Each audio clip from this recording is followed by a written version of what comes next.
Hello everyone. Today, I want to share with you a simple, effective skincare routine that's perfect for the summer months. During summer, the weather tends to be hot and humid, which means heavy, layered skincare products can feel uncomfortable and clog pores. That's why it's important to keep your skincare routine minimal, lightweight, and non-sticky, something that feels breathable on the skin while still delivering the right benefits.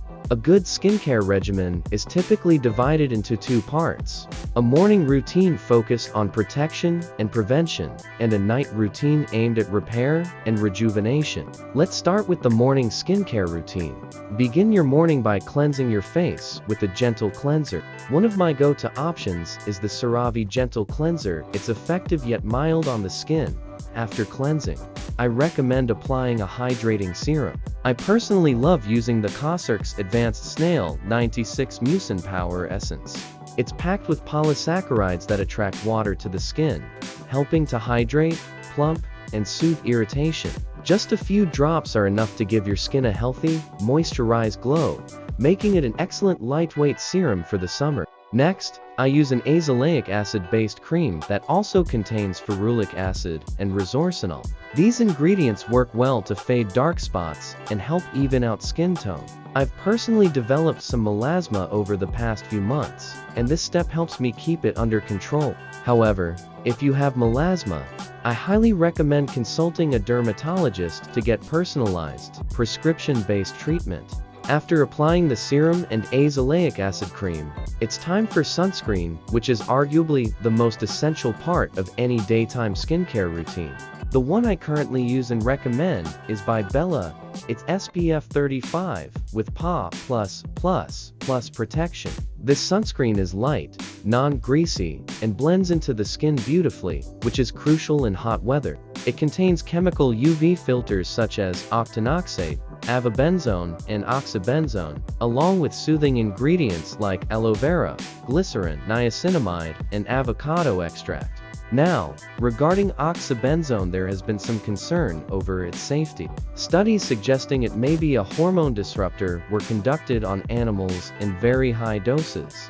In human usage, especially in the regulated concentrations present in sunscreens, oxybenzone is considered completely safe. However, it's advisable to avoid oxybenzone-containing sunscreens during pregnancy, in young children, or if you have very sensitive skin. In such cases, opt for a zinc oxide-based mineral sunscreen instead. For everyone else, it's perfectly safe to use. I also have a detailed video on pregnancy-safe skincare for those interested. For sunscreen application, use about 2 finger lengths of product to cover the entire face. And make sure to reapply every 2 hours, especially if you're sweating or spending time outdoors.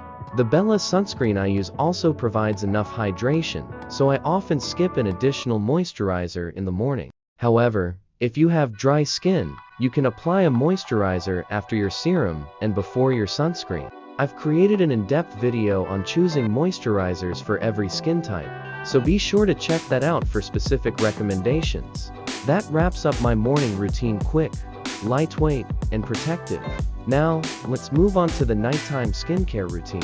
At night, I start by cleansing again with the CeraVe cleanser. If I'm wearing waterproof mascara or makeup, I like to begin with the Clinique Take the Day Off Cleansing Balm, especially for the eye area.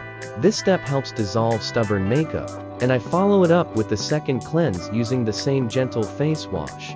When cleansing, remember to massage the cleanser for at least 45 seconds to ensure it properly breaks down sunscreen, dirt, and makeup.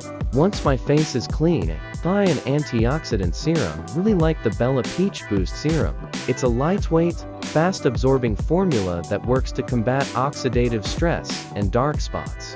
This serum includes alpha-arbutin, which helps block melanin production, and niacinamide, which reduces melanin distribution. It also contains ferulic acid, a powerful antioxidant that defends against UV damage, and other extracts that inhibit melanin synthesis. I usually apply 2-3 drops over my face and neck. It's perfect for summer because of its non-sticky texture and potent ingredients that target pigmentation and signs of aging.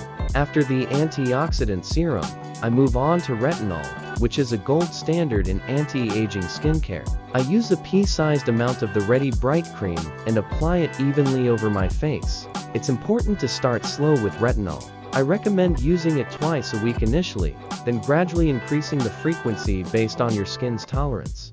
If you experience any redness, flaking, or irritation, pause, use and stick to a basic moisturizer and sunscreen until your skin barrier recovers. Also, those with sensitive skin should consult a dermatologist before introducing retinol, as the correct formulation and frequency matter a lot. The final step in my night routine is moisturizer, a must for all skin types, regardless of how oily or dry your skin may be. At night, our skin goes into repair mode, and a good moisturizer locks in all the actives and supports that healing process. I alternate between Venusia Max and Biomediderm, both of which are excellent for dry skin. If your skin leans oily or combination, choose a moisturizer that suits your texture preferences and needs. Again, covered all of this in a detailed moisturizer guide video on my channel. And that's it, my simple, effective, and summer-friendly skincare routine. I believe in keeping things minimal, functional, and breathable, especially during warmer months. The goal is to nourish and protect your skin without overwhelming it with too many layers. I'd also like to thank Bella for collaborating with me on this video. I genuinely enjoy using the Peach Boost Serum and their sunscreen, and I recommend you give them a try if you're looking to simplify your summer skincare. If you enjoyed this content and want more tips on skincare and hair care, you can follow me. Thanks so much for watching, and I hope you found this guide helpful.